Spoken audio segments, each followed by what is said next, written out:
আসসালামু আলাইকুম। এই মুহূর্তে যারা আমার লাইভটি দেখছেন এবং শুনছেন প্রত্যেকে জানাচ্ছি আন্তরিক শুভেচ্ছা।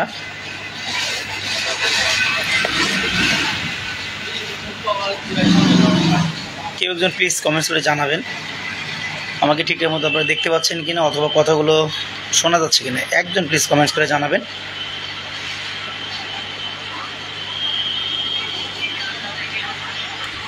লাইন ক্লিয়ার আছে কিনা বুঝতে পারছি না।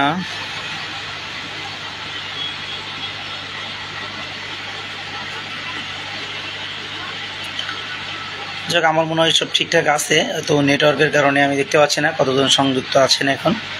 তো আমি শুরু করছি। আজকে মূলত যে কারণে লাইভে আসা, অত্যন্ত গুরুত্বপূর্ণ বিষয় নিয়ে কথা বলবো। আশা করছি আপনারা লাইভটি প্রথম থেকে শুরু করে শেষ পর্যন্ত শুনবেন এবং লাইভটিতে যারা সংযুক্ত আছেন এই মুহূর্তে ধন্যবাদ। আপনারা লাইভটিকে শেয়ার করে দিবেন যেন অন্যরা দেখার এবং শোনার সুযোগ পায়। আজকে অত্যন্ত গুরুত্বপূর্ণ বিষয় নিয়ে কথা বলবো। আপনারা জানেন দীর্ঘদিন যাবৎ বাংলাদেশ আউটসোর্সিং কর্মচারী ঐক্য পরিষদ রাজপথে থেকে আমাদের সকলের দাবি বাস্তবায়ন করার জন্য কাজ করে যাচ্ছে। আমরা বারবার সরকারের বিভিন্ন সংস্থার সাথে, সরকারের ঊর্ধ্বতন কর্মকর্তা, সরকারের ইফেক্টিভ মন্ত্রণালয়গুলোর সাথে আমরা বসেছি, কিন্তু তারা বারবারই আমাদেরকে আশ্বস্ত করেছে। আমাদের যে সকল দাবি, সে সকল দাবির যৌক্তিকতা আমরা উপস্থাপন করেছি। তারা কিন্তু বারবার স্বীকার করেছে আমাদের দাবিগুলো যৌক্তিক, কিন্তু তারা শুধু আমাদেরকে আশ্বস্তই করেছে। আমরা পরবর্তীতে দেখেছি তাদের আসলে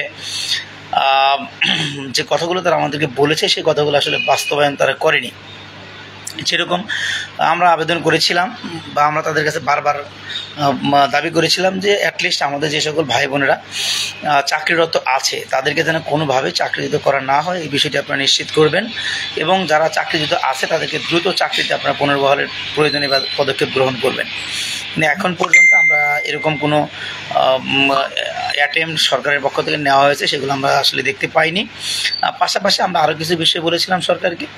আমরা বলেছিলাম আপনারা যে সকল প্রতিষ্ঠানে অভিযোগের ভিত্তিতে আপনারা তদন্ত করতে যাবেন সে সকল প্রতিষ্ঠানে তদন্তকালীন সময়ে আমাদেরকে আপনারা সম্পৃক্ত রাখবেন, যেন একপাক্ষিক তদন্ত না হয় এবং আপনারা ঠিকঠাক মতো তদন্ত করছেন কিনা, প্রতিষ্ঠান প্রধানের সাথে কথা বলছেন কিনা, অথবা আমাদের যে সকল ভুক্তভোগী কর্মচারী আছে তারা ঠিকঠাক মতো আপনাদেরকে বোঝাতে পারছে কিনা, এগুলো আমরা আসলে সামনে থেকে দেখতে চেয়েছিলাম। কিন্তু আমরা আসলে দেখতে পাচ্ছি সরকারের পক্ষ থেকে অথবা সরকারের যে সকল মন্ত্রণালয় থেকে এই ধরনের পদক্ষেপ নেওয়া হয়েছে, স্পেশালি শ্রম মন্ত্রণালয় থেকে, আসলে সেখানে আমাদের যে কথাগুলো ওনারা দিয়েছিলেন সেই কথাগুলো আসলে বাস্তবিক প্রয়োগ আমরা দেখতে পাচ্ছি না। ফলশ্রুতিতে আমরা কিন্তু আপনাদেরকে আগেই জানিয়েছিলাম, আমরা যখন 24শে মে আমরা শ্রম ভবনের সামনে আন্দোলন করি তার আগে আমি কয়েকটি লাইভ করেছিলাম এবং সেখানে বলেছিলাম যে আপনারা হয়তো বুঝতে পারছেন না, আমরা যদি এই আন্দোলন সংগ্রামে ব্যর্থ হই এবং এবারও যদি আমরা সফল না হতে পারি তাহলে এই যে জুন মাস, এই জুন মাসে কিন্তু হাজার হাজার মানুষের চাকরি চলে যাবে। তখন কিন্তু চাকরি চলে যাওয়ার পরে আমাদের জন্য আপনাদের জন্য কাজ করা অনেক কঠিন হয়ে যাবে। তখন আপনারা এই বিষয়গুলো ওইভাবে আমলে নেননি এবং আন্দোলনে আপনারা স্বতঃস্ফূর্তভাবে অংশগ্রহণ করেননি। আজকে যখন আপনাদেরকে এই 30শে জুনের বাহানা করে আপনাদেরকে বা 30শে জুনকে ঢাল বানিয়ে আপনাদেরকে চাকরিচ্যুত করা হচ্ছে এবং আপনাদেরকে প্রতিষ্ঠানে যেতে দেওয়া হচ্ছে না, বিভিন্ন জায়গা থেকে আমাকে আপনারা ফোন করছেন, আপনারা বলছেন যে আপনাদেরকে 30শে জুনের পরে চাকরি না, এরকম করে চিঠি দিয়েছেন। পাশাপাশি আপনাদেরকে মৌখিকভাবে বলেছেন, কোনো জায়গায় আপনাদেরকে আশ্বস্ত করেছেন যে পরবর্তী চাকরিতে নেবেন, কোনো জায়গায় বলেছেন ঠিকাদার জায়গায় খুশি তাকে রাখবে, জায়গায় খুশি তাকে বাদ দিবে। এরকম অসংখ্য প্রতিষ্ঠান দিয়ে কিন্তু আপনারা আমাকে ফোন দিয়েছেন। তো আপনাদের প্রতি আসলে আমার বিগত দিনে যে সকল কথাগুলো আমরা বলেছিলাম আপনারা আসলে সেই কথাগুলো আমলে নেননি। এর জন্য আপনাদের প্রতি আমার আসলে দুঃখ প্রকাশ করার ছাড়া কোনো কিছুই করার নাই। কারণ আপনারা ওই সময়গুলোতে যদি আপনারা উপলব্ধি করতে পারতেন, আমাদের কথাগুলোর যথাযথ মূল্যায়ন আপনারা করতেন, যদি আন্দোলন সংগ্রামে আসতেন, তাহলে কিন্তু আজকের যে দিন, এই দিনটি কিন্তু আপনাদেরকে আসলে কোনোভাবে দেখতে হতো না। যা হোক, আসলে যে কথাগুলো আগে বলেছি বা যে ঘটনাগুলো আগে ঘটেছে সেগুলো নিয়ে যদি এখনও আমরা পড়ে থাকি তাহলে আসলে চলবে না। যে ভুলগুলো আপনারা করেছেন, যে ভুলগুলো আমাদের পক্ষ থেকে আসলে হয়েছে, সেই জায়গা থেকে আমরা মনে করি যে দ্রুত সময়ের মধ্যে আমরা যদি আবারও আমরা দ্রুত সময়ের মধ্যে পদক্ষেপ না নিতে পারি তাহলে কিন্তু নতুন করে আরও অনেক মানুষের চাকরি যাবে।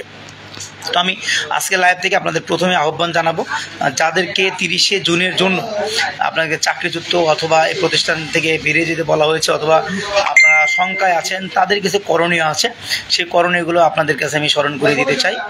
প্রথমত হচ্ছে, আপনারা যে প্রতিষ্ঠানে আপনারা কর্মরত ছিলেন সেই প্রতিষ্ঠান থেকে যদি আপনাদেরকে বের হয়ে যেতে বলো অথবা যদি আপনাদেরকে চিঠি দেয়, তাহলে আপনারা আপনাদের যে চাকরির আইডি কার্ড অর্থাৎ আপনার যে নিয়োগের আইডি কার্ড এবং নিয়োগপত্র, এই দুইটির একটু ফটোকপি করবেন। ফটোকপি করে সংশ্লিষ্ট প্রতিষ্ঠান প্রধান অথবা আপনার কন্ট্রোলিং বস, ওনার কাছ থেকে আপনার চাকরির প্রথম দিন থেকে শুরু করে আপনি যে তারিখ পর্যন্ত কর্মরত ছিলেন, সেই কর্মরত থাকাকালীন যে আপনি আপনার দায়িত্ব সুষ্ঠুভাবে পালন করেছেন, এই মর্মে আপনার একটা প্রত্যয়নপত্র সেই প্রতিষ্ঠান থেকে আপনারা নেবেন। আমি আবারও বলছি, আপনারা যেদিন থেকে চাকরি করেছেন সেই দিন থেকে শুরু করে 30শে জুন পর্যন্ত আপনারা যে আপনাদের উপরে অর্পিত দায়িত্ব যথাযথভাবে পালন করেছেন, এই বিষয়কে উল্লেখ করে আপনারা একটা প্রত্যয়নপত্র নেবেন।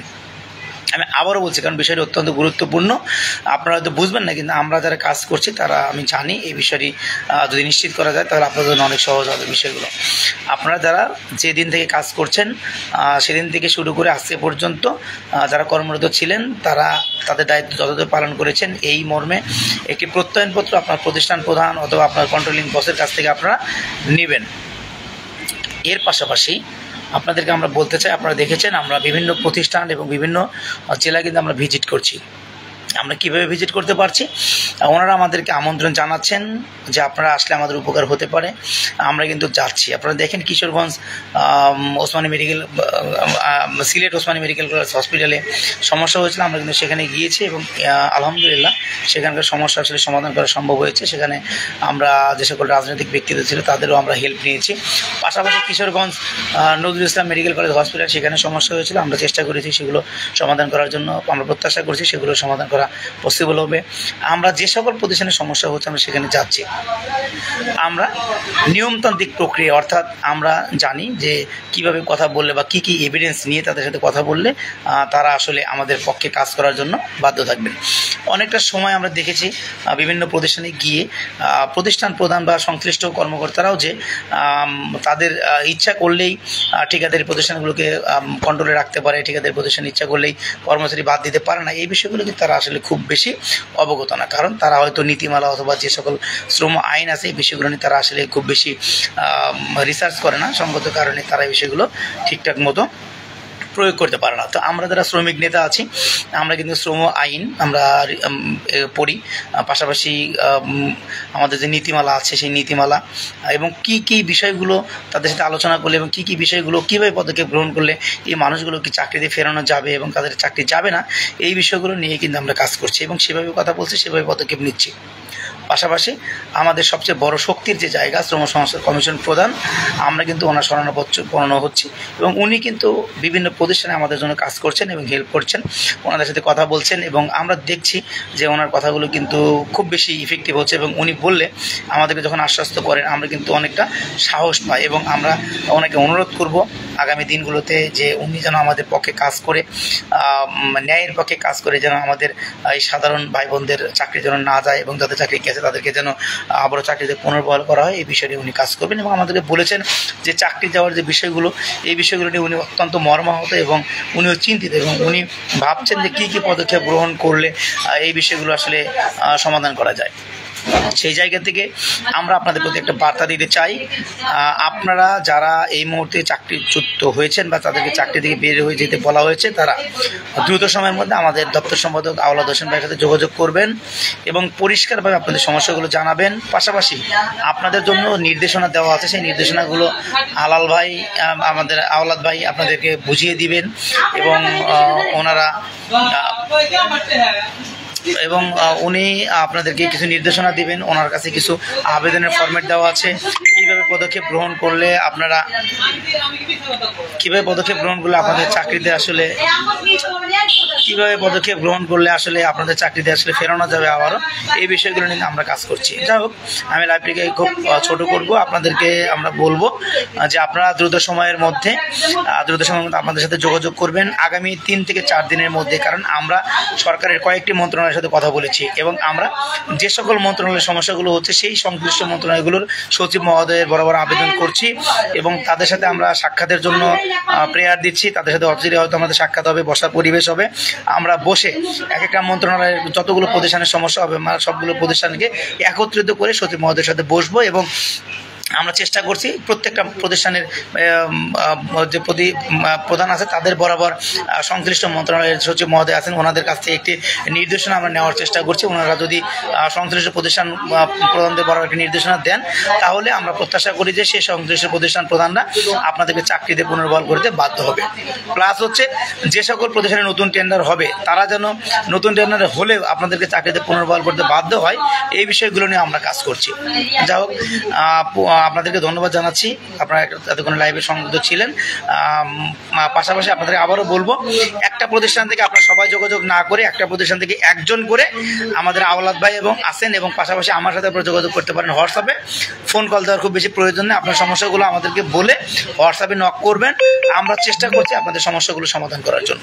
আপনারা বাংলাদেশ আহ্বান কর্মচারী ঐক্য পরিষদের পাশে থাকেন, ইনশাল্লাহ আপনারা হতাশ হবেন না। আপনাদেরকে এই 30 জুনের যে বলে আপনাদেরকে চাকরিচ্যুত করা হচ্ছে, আপনাদের বিষয়গুলো সমাধান করার জন্য আমরা অনেকগুলো পথ অবলম্বন করছি, অনেকগুলো পদক্ষেপ আমরা নিয়েছি। আশা করছি আপনাদেরকে আমরা চাকরিতে পুনর্বহাল করাতে পারবো। এটা আসলে আমাদের প্রতিশ্রুতি না বা আমাদের প্রচেষ্টা না, এর জন্য এর পিছনে কিন্তু আমাদের শ্রম সংস্থার কমিশন প্রধান আছেন এবং কমিশনের অন্যান্য মেম্বার যারা আছেন তারাও কিন্তু অক্লান্ত পরিশ্রম করছেন এবং তাদের একটা প্রচেষ্টা যে আপনাদের এবং আমাদের যে সকল ভাই বোনেরা আছেন তাদের চাকরিতে যেন বহাল থাকতে পারে, চাকরির জন্য একটা নিশ্চয়তা তৈরি হয়, এই বিষয়গুলো নিয়ে কিন্তু তারা কাজ করছেন। তো ধন্যবাদ জানাচ্ছি সকলকে, সকলে ভালো থাকবেন। ইনশাল্লাহ আপনাদের সাথে নিয়ে আমরা দুর্বার একটি আন্দোলন আমরা সামনে করতে চাচ্ছি এবং খুব বৃহৎ আন্দোলন কর্মসূচি আমরা দিব। তার আগে আপনাদের যে সাময়িক সমস্যাগুলো হয়েছে সেগুলো আমরা সমাধানের চেষ্টা করছি। পাশাপাশি আপনারা সকলকে অনুরোধ করছি আপনারা প্রত্যেকটি প্রতিষ্ঠানে আপনারা একতাবদ্ধ থাকবেন। যদি আমাদের দাবিটি সুন্দরভাবে তারা না মেনে নেন এবং আমাদেরকে যদি আমাদের কথা যদি মূল্যায়ন না করেন, আমাদের আবেদনের প্রেক্ষিতে পদক্ষেপ গ্রহণ না করেন, তাহলে আমাদের আন্দোলনের প্রয়োজন হলে আমরা বৃহৎ আন্দোলন কর্মসূচি আমরা ঘোষণা করব। সেখানে আপনারা সবাই স্বতঃস্ফূর্তভাবে অংশগ্রহণ করে আমাদের আন্দোলনকে সফল করবেন। অর্থাৎ আমরা আলোচনার মাধ্যমে আপনাদের সমস্যা সমাধান করার চেষ্টা করব। যদি আলোচনার মাধ্যমে সমস্যা সমাধান করা না হয় তাহলে বাংলাদেশের সকল শ্রমিক সংগঠনকে সাথে নিয়ে, সকল শ্রমিক নেতাদেরকে সাথে নিয়ে আমরা আপনাদের সমস্যাগুলো সমাধান করার জন্য রাজপথে দাঁড়িয়ে দুর্বার আন্দোলন করে তুলব। আমি জানি অনেকেই ফোন দিয়েছেন, কৃষি সম্প্রসারণ অধিদপ্তর থেকে আমাদের জাভেদ ভাইয়ের নেতৃত্বে অনেকেই ফোন দিয়েছেন, আপনার সমস্যায় পড়েছেন। আমরা অবশ্যই আহ্বান কর্মচারী ঐক্য পরিষদ আপনাদের পাশে ছিলাম, পাশে আছি, ইনশাল্লাহ পাশে থাকবো। আমাকে ফোন দিয়েছে বন বিভাগ থেকে, আপনাদেরকে আশ্বস্ত করতে চাই আমরা আপনাদের বিষয়গুলো খুব ভালোভাবে আমলে নিয়েছি। আমাকে ফোন দিয়েছেন বিভিন্ন উপজেলা স্বাস্থ্য কমপ্লেক্স, রাজশাহী থেকে শুরু করে বিভিন্ন উপজেলা স্বাস্থ্য কমপ্লেক্স থেকে, আমরা আপনাদের পাশে আছি, ইনশাল্লাহ হতাশার কিছু নেই। আমরা Sylhet Osmani medical college hospital থেকে শুরু করে, সিলেট উপজেলা স্বাস্থ্য কমপ্লেক্স থেকে শুরু করে, Kishoreganj Nazrul Islam medical college hospital থেকে শুরু করে যে সকল প্রতিষ্ঠানেই আসলে নতুন টেন্ডার হবে আপনাদেরকে আমরা আশ্বস্ত করতে পারি যে আমরা যে প্রক্রিয়ায় হাঁটছি ইনশাল্লাহ আপনাদের হতাশ হতে হবে না। আমরা প্রত্যাশা করছি আপনাদের সমস্যাগুলোর সমাধান আমরা করতে পারবো। ধন্যবাদ জানাচ্ছি সকলকে। ভাই ছুটি নাই, ছুটি নিয়ে আপনি এখন চিন্তা করছেন, চাকরিকে বাঁচান, এরপর আপনারা ছুটির চিন্তা করুন। ভাই ফেনী থেকে ধন্যবাদ আপনাদেরকে। আমরা জানি বাংলাদেশ পানি উন্নয়ন বোর্ডে বিভিন্ন সমস্যা হচ্ছে, বিভিন্ন প্রতিষ্ঠানের চাকরি থেকে বের করে দেওয়ার কথা বলা হয়েছে। আমরা পানি উন্নয়ন বোর্ড নিয়েও কাজ করছি ইনশাল্লাহ। অর্থাৎ যে সকল প্রতিষ্ঠানগুলোতে সমস্যা হচ্ছে আপনারা খুব দ্রুত সময়ের মধ্যে আমাদের সাথে যোগাযোগ করবেন। 3 থেকে 4 দিনের মধ্যে আমরা একটা ফাইনাল তালিকা করবো যে আপনারা কতগুলো প্রতিষ্ঠানে আপনার সমস্যায় পড়েছেন। একদম কনক্রিট একটা তালিকা করছি আমরা। সেই কনক্রিট তালিকা করার পরে প্রতিষ্ঠানের আমরা এই তালিকা করবো, তালিকা করে সংশ্লিষ্ট মন্ত্রণালয় বরাবর আমরা আবেদন করব। সেখানে একটা মন্ত্রণালয়ে কতগুলো প্রতিষ্ঠান সমস্যার মধ্যে পড়েছেন আমরা সচিব মহোদয় বরাবর আবেদন করবো। এলজিডি থেকে ধন্যবাদ, আমরা আপনাদের জন্য অবশ্যই পাশে আছি, পাশে ছিলাম, পাশে থাকবো। আমরা আপনাদের জন্য অবশ্যই প্রত্যেকটা মন্ত্রণালয়ের সচিব মহোদয় বরাবর আমরা আবেদন দিব, তাদের সাথে বসবো, আলোচনা করবো এবং সচিব মহোদয়ের মাধ্যমে আপনাদের সকল প্রতিষ্ঠানের অর্থাৎ প্রত্যেকটা মন্ত্রণালয়ের সচিব মহোদয়কে দিয়ে প্রত্যেকটা মন্ত্রণালয়ের সমস্যা সমাধান করার চেষ্টা করবো। এটা শুধুমাত্র আমাদের প্রচেষ্টা না, এইটা আমাদের শ্রম সংস্কার কমিশন প্রধান মহোদয় অত্যন্ত আন্তরিক উনি চেষ্টা করছেন। আমাদের শ্রম সংস্কার কমিশনের অন্যান্য মেম্বার যেরকম রাজিকুজ্জামান রতন ভাই আছেন, আনোয়ার ভাই আছেন, আমাদের নাজমা আপা আছেন, অনেকে যারা যারা আছেন আর কি, প্রত্যেকে কিন্তু চেষ্টা করছেন। তো আমরাও তাদের সাথে আন্তরিক হয়ে কাজ করার চেষ্টা করছি। বাংলাদেশ আহ্বায়ক কর্মচারী ঐক্য পরিষদ আপনাদের পাশে ছিল, আছে এবং আগামী দিনেও থাকবে। অনেকেই আমাদের কাজে বাধা সৃষ্টি করছেন, আপনাদের প্রতি আমাদের বিনীত অনুরোধ, আপনারা আপনাদের কাজ করেন, আমরা আপনাদের কাজে কখনো বাধা সৃষ্টি করবো না, কিন্তু আল্লাহর ওয়াস্তে আপনাদের প্রতি বিনীত অনুরোধ করছি আপনারা আপনাদের কাজ করবেন, আমাদের এরকম বাধা প্রদান করি না, আমাদের কাজে আপনারা বাধা প্রদান করার চেষ্টা করবেন না।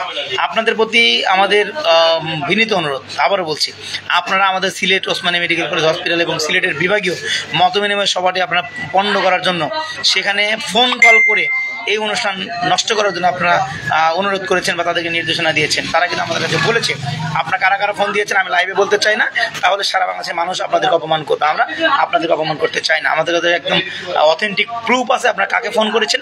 উনি কিন্তু এরপরে আপনারা যদি এরকম ভিন্ন অপচেষ্টা চালান তাহলে কিন্তু আমরা বাধ্য হবো, যাদেরকে ফোন দিবেন তারা কিন্তু লাইভে এসে আপনাদের মুখ উন্মোচন করবে। পাশাপাশি আপনারা কিশোরগঞ্জে ফোন দিয়েছেন, সেখানে আমাদের যে প্রোগ্রাম সেই প্রোগ্রামকে নষ্ট করার জন্য বলেছেন, প্রোগ্রাম না করার জন্য বলেছেন, তারাও কিন্তু বাধ্য হবে আগামীতে যদি আপনারা এই ধরনের কর্মকাণ্ড করেন তাহলে তারাও কিন্তু লাইভে এসে আপনাদের মুখ সম্বোধন করতে বাধ্য হবে। ধন্যবাদ জানাচ্ছি সকলকে যারা লাইভে সংযুক্ত ছিলেন, তাদেরকে ধন্যবাদ জানাবে এবং বলবো যে লাইভটিকে আপনি শেয়ার করে দেওয়ার জন্য, এবং যারা লাইভটি প্রথম থেকে শেষ পর্যন্ত দেখবেন শুনবেন আপনাদেরকে অনুরোধ করব আপনারা আমাদের যে সকল নির্দেশনাগুলো থাকবে লাইভের মধ্যে আপনারা সেই নির্দেশনাগুলো পালন করবেন বলে আমরা প্রত্যাশা করছি এবং আশা করছি আপনাদের আমাদের সকলের কল্যাণের জন্য আমরা একত্রিত হয়ে কাজ করলে ইনশাল্লাহ আমরা সফল হব। তো পরিশেষে আবারও ধন্যবাদ জানাচ্ছি শ্রম সংস্কার কমিশন প্রধান থেকে শুরু করে শ্রম সংস্কার কমিশনের প্রত্যেকটি মেম্বারকে, পাশাপাশি বাংলাদেশের সকল শ্রমিক সংগঠনের যে সকল নেতারা আছেন যারা শ্রমিক দিন না কাজ করেন তাদের প্রতি ধন্যবাদ জানাচ্ছি এবং পরিশেষে সকল আউটসোর্সিং দৈনিক মজুরি ভিত্তিক এবং প্রকল্প ভিত্তিক ভাই বোনদেরকে ধন্যবাদ জানাচ্ছি লাইভটি দেখার জন্য। ইনশাল্লাহ বাংলাদেশ আহ্বায়ক কর্মচারী ঐক্য পরিষদের পাশেই থাকেন, ইনশাল্লাহ আমরা আপনারা সকলে একসাথে কাজ করে আমাদের কাঙ্ক্ষিত লক্ষ্যে আমরা ইনশাল্লাহ পৌঁছে যাব। বিভিন্ন প্রতিষ্ঠান থেকে আসলে সমস্যার মধ্যে আছেন আপনারা, ব্যাংক সেক্টরগুলোতে অনেক ব্যাংকে 8,000 টাকা মাত্র বেতন দেওয়া হয়, বা আপনার রাজশাহী কৃষি উন্নয়ন ব্যাংকে মাত্র 11,500 টাকা বেতন দেওয়া হয়। এই বিষয়গুলো কিন্তু আমরা কাজ করছি, আমরা একটা ডকুমেন্টারি রেডি করছি, সেই ডকুমেন্টারি কিন্তু সরকারের বিভিন্ন জায়গায় অলরেডি পৌঁছে গেছে, সরকারি গোয়েন্দা সংস্থার কাছে পৌঁছে গেছে, বিভিন্ন জায়গায় কিন্তু আমরা ডকুমেন্টারি দিয়েছি এবং ওনারাও কিন্তু একটা পদক্ষেপ নিচ্ছেন। তবে আমরা প্রত্যাশা করছি সেই পদক্ষেপগুলো দ্রুত সময়ের মধ্যে নেবে সরকার এবং ইফেক্টিভ পদক্ষেপ নেবে, যে পদক্ষেপের কারণে সংশ্লিষ্ট প্রতিষ্ঠানের কর্মকর্তারা যেন দুর্নীতি করার সাহস না পায় এবং আমাদের ভুক্তভোগী ভাই বোনদেরকে যেন তারা চাকরিতে পুনর্বহাল করতে বাধ্য হয় এবং কাউকে যেন বিনা কারণে চাকরিচ্যুত ঠিকাদারি প্রতিষ্ঠানগুলো না করতে পারে, এই ব্যাপারে যেন তারা পদক্ষেপ গ্রহণ করে। পাশাপাশি চাকরির যে একটা নিশ্চয়তা, এই নিশ্চয়তা যেন তারা প্রদান করে, এই বিষয়গুলো নিয়ে আমরা কিন্তু কাজ করছি। তো ধন্যবাদ জানাচ্ছি সকলকে। পাশাপাশি আরেকটি সর্বশেষ কথা বলতে চাই, আমরা খুব দ্রুত সময়ের মধ্যে একটি মিটিং অ্যারেঞ্জ করছি। আমরা সেই মিটিংয়ের মাধ্যমে সারা বাংলাদেশের সকল প্রতিষ্ঠান থেকে যারা ভুক্তভোগী, যাদেরকে ইতিমধ্যে চাকরিচ্যুত করা হয়েছে এবং যাদেরকে চাকরিচ্যুত করার প্রায় তারা চলছে, সকলকে সাথে নিয়ে আমরা একটা আলোচনা সভা করব, সেখানে আপনারা সবাই উপস্থিত থাকবেন। আমরা দ্রুত সময়ের মধ্যেই হয়তো সেটা নিয়ে কাজ করতে পারবো, আমরা আপনাদেরকে জানাবো, আপনারা আমাদের সাথে থাকবেন। ধন্যবাদ জানাচ্ছি সকলকে, সকলে ভালো থাকবেন। আসসালামু আলাইকুম রহমতুল্লাহ।